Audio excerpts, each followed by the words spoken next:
प्रिय विद्यार्थियों, नमस्कार। हम पुनः आपके सम्मुख आज उपस्थित हुए हैं सांप्रदायिक निर्णय या कम्युनल अवार्ड पर परिचर्चा करने के लिए। पिछले वीडियो में हमने आपसे चर्चा किया कि जिन्ना का भारत में मुस्लिम सांप्रदायिकता के विकास में क्या योगदान था, और हमने आपको बताया था कि जिन्ना ने दिल्ली के सम्मेलन में 14 सूत्री फार्मूला प्रस्तुत किया और उसके परिणाम स्वरूप मुस्लिम लीग में जो दो गुट विद्यमान हो गए थे, उन दोनों गुटों के बीच समझौता हो गया। लेकिन जिन्ना का जो 14 सूत्री फार्मूला है, कार्यक्रम है, उसको मुस्लिम सम्मेलन में स्वीकृति नहीं मिलती है। लेकिन आगे चल करके रैमजे मैकडोनाल्ड 1932 में जिन्ना के 14 सूत्री कार्यक्रम को स्वीकार कर लेते हैं, जिसमें महत्वपूर्ण बात यह थी कि सांप्रदायिक प्रतिनिधित्व को स्वीकार करते हैं। आइए हम देखते हैं कि सांप्रदायिक निर्णय क्या है। प्रिय विद्यार्थियों, आप जानते हैं कि द्वितीय गोलमेज सम्मेलन का आयोजन हुआ जिसमें जिन्ना ने भागीदारी की, लेकिन इस सम्मेलन में सांप्रदायिक पंचायत पर कोई निर्णय नहीं हो सका और रैमजे मैकडोनाल्ड ने कहा कि सांप्रदायिक मुद्दे पर जो समस्या है उसके समाधान के लिए आप हम पर विश्वास करिए और हम पर इस समस्या के समाधान के लिए छोड़ दीजिए।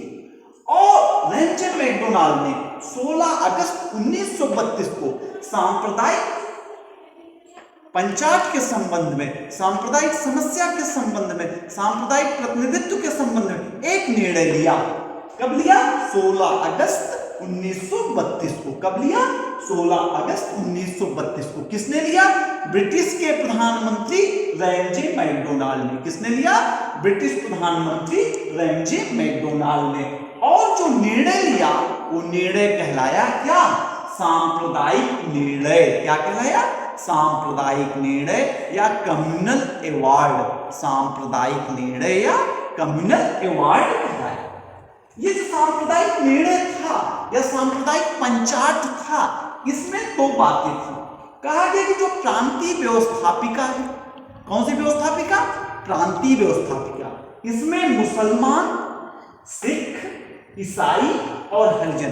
किसके किसके लिए? मुसलमानों के लिए, सिखों के लिए, ईसाइयों के लिए, हरिजनों के लिए पृथक निर्वाचन की व्यवस्था की गई। कहां पर? प्रांतीय व्यवस्थापिका में पृथक निर्वाचन की व्यवस्था मुसलमान के लिए, सिख के लिए, ईसाई के लिए और हरिजन के लिए किया गया।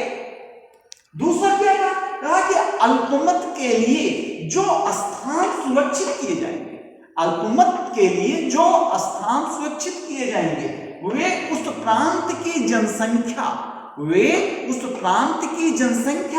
के अनुपात से अधिक होंगे। अल्पमत के लिए जो स्थान सुरक्षित किए जाएंगे, अल्पमत के लिए जो स्थान सुरक्षित किए जाएंगे वे उस प्रांत की जनसंख्या के अनुपात से अधिक होगा। इस कम्युनल अवार्ड, इस सांप्रदायिक पंचायत जो भारत में मुसलमानों के सांप्रदायिक विकास का एक चरण है, इसका एक नकारात्मक प्रभाव यह पड़ा कि भारत में हरिजन हिंदू माने जाते थे। इसको इन्होंने एक संप्रदाय के रूप में स्वीकार कर लिया। दूसरा, जो द्विराष्ट्र का सिद्धांत एक काल्पनिक सिद्धांत था, उस सिद्धांत को एक आधार कम्युनल अवार्ड ने सांप्रदायिक पंचायत में दे दिया। भारत में मुसलमानों के सांप्रदायिकता के विकास का एक चरण है 1935 का अधिनियम। 1935 का भारत शासन अधिनियम जब आया तो इसमें प्रांतों में स्वायत्त शासन व्यवस्था को लागू किया गया। क्या किया गया? प्रांतों में स्वायत्त शासी व्यवस्था को लागू किया गया। दूसरा क्या किया? संघात्मक व्यवस्था लागू किया। तीसरा क्या किया? जो जिन्ना की 14 सूत्री मांगे थी, जिन्ना की 14 सूत्री मांगे थी, उसको इस अधिनियम में संवैधानिक रूप दे दिया गया। इस प्रकार से भारत में मुसलमानों के सांप्रदायिक सोच का या सांप्रदायिकता का विकास हो रहा है। 1938 के आते आते जिन्ना ने यह कहना चालू कर दिया कि कांग्रेस का राष्ट्रव्यापी स्वरूप स्वीकार नहीं है और कांग्रेस जो है ये मुसलमानों पर अन्याय कर रही है, अत्याचार कर रही है, मुसलमानों का शोषण कर रही है। मुसलमानों के सांप्रदायिकता का विकास को हम जब आगे बढ़ते हैं, उसके अंतिम चरण पर आते हैं, तो सांप्रदायिकता का विकास, सांप्रदायिक विकास का अंतिम चरण है द्विराष्ट्र का सिद्धांत और पाकिस्तान का निर्माण। द्विराष्ट्र का सिद्धांत और पाकिस्तान का निर्माण। आप जानते हो विद्यार्थियों कि जब द्वितीय विश्व युद्ध स्टार्ट हुआ तो ब्रिटेन ने भारत के लोगों की बिना सहमति के ही भारत की भागीदारी द्वितीय विश्व युद्ध में कर दिया। इससे भारत के लोग, भारत के नेता नाराज हो गए, कांग्रेस नाराज हो गई। कांग्रेस ने जिन जिन प्रांतों में अपनी शासन सरकारों में थी, प्रांतीय मंत्रिमंडल में थी, वहां से इसने त्यागपत्र देना शुरू कर दिया। कांग्रेस ने जिस दिन त्यागपत्र दिया उस दिन मुस्लिम लीग ने मुक्ति दिवस मनाया।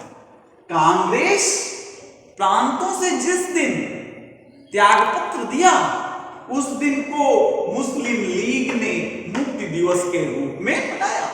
ये जो मुस्लिम लीग है ये पृथक प्रतिनिधित्व, पृथक निर्वाचन, पृथक प्रांत की मांग से होते होते ये यात्रा करते हुए किससे, पहले पृथक प्रतिनिधित्व मांग रहे थे, फिर क्या मांग रहे थे, पृथक निर्वाचन क्षेत्र मांग रहे थे, फिर क्या मांग रहे थे, पृथक प्रांत मांग रहे थे। अब ये अपनी यात्रा करते करते दो राष्ट्र के सिद्धांत पर आ गए। किसके सिद्धांत पे आ गए? दो राष्ट्र के सिद्धांत पर आ गए। और फिर क्या हुआ? इसी बीच हिंदू संप्रदायवादियों ने कहना शुरू कर दिया, क्या कहना? हिंदुस्तान हिंदुओं के लिए। परिणामतः मुस्लिम लीग भड़क उठी और पहली बार 1938 में लाहौर अधिवेशन में, कहां के अधिवेशन में? लाहौर के अधिवेशन में जिन्ना ने कहा कि हिंदू और मुसलमान दो अलग अलग राष्ट्रीयताएं हैं। क्या हैं? दो अलग अलग राष्ट्रीयताएं हैं और इस प्रकार से एक पृथक राष्ट्र की मांग कर दिया। Thank you. और हम समझते हैं कि कम्युनल अवार्ड, 1935 का शासन अधिनियम और द्विराष्ट्र का सिद्धांत के माध्यम से मुसलमानों की सांप्रदायिकता का विकास आपको समझ में आया होगा और हम कल आपसे चर्चा करेंगे भारत के विभाजन के कारणों के संदर्भ में। Thank you. हमारे वीडियो को आप लाइक करिए, शेयर करिए और सब्सक्राइब करते रहिए। धन्यवाद।